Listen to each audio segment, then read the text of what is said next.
The Gospel of Matthew, chapter 17. Now after 6 days Jesus took Peter, James, and John his brother, led them up on a high mountain by themselves, and he was transfigured before them. His face shone like the sun, and his clothes became as white as the light. And behold, Moses and Elijah appeared to them, talking with him. Then Peter answered and said to Jesus, Lord, it is good for us to be here. If you wish, let us make here 3 tabernacles, one for you, one for Moses, and one for Elijah.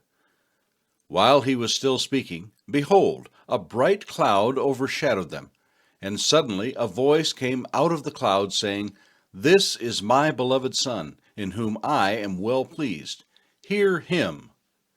And when the disciples heard it, they fell on their faces and were greatly afraid. But Jesus came and touched them and said, Arise, and do not be afraid. When they had lifted up their eyes, they saw no one but Jesus only. Now as they came down from the mountain, Jesus commanded them, saying, Tell the vision to no one until the Son of Man is risen from the dead. And his disciples asked him, saying, Why then do the scribes say that Elijah must come first? Jesus answered and said to them, Indeed, Elijah is coming first, and will restore all things. But I say to you that Elijah has come already, and they did not know him, but did to him whatever they wished. Likewise, the Son of Man is also about to suffer at their hands. Then the disciples understood that he spoke to them of John the Baptist. And when he had come to the multitude, a man came to him, kneeling down to him and saying, Lord, have mercy on my son, for he is an epileptic and suffers severely. For he often falls into the fire, and often into the water. So I brought him to your disciples, but they could not cure him. Then Jesus answered and said, O faithless and perverse generation, how long shall I be with you? How long shall I bear with you? Bring him here to me. And Jesus rebuked the demon, and it came out of him, and the child was cured from that very hour. Then the disciples came to Jesus privately and said, Why could we not cast it out? So Jesus said to them, Because of your unbelief. For assuredly I say to you, if you have faith as a mustard seed, you will say to this mountain, Move from here to there, and it will move, and nothing will be impossible for you. However, this kind does not go out except by prayer and fasting. Now, while they were staying in Galilee, Jesus said to them, The Son of Man is about to be betrayed into the hands of men, and they will kill him, and the 3rd day he will be raised up. And they were exceedingly sorrowful. When they had come to Capernaum, those who received the temple tax came to Peter and said, Does your teacher not pay the temple tax? He said, Yes. And when he had come into the house, Jesus anticipated him, saying, What do you think, Simon? From whom do the kings of the earth take customs or taxes? From their sons or from strangers? Peter said to him, From strangers. Jesus said to him, Then the sons are free.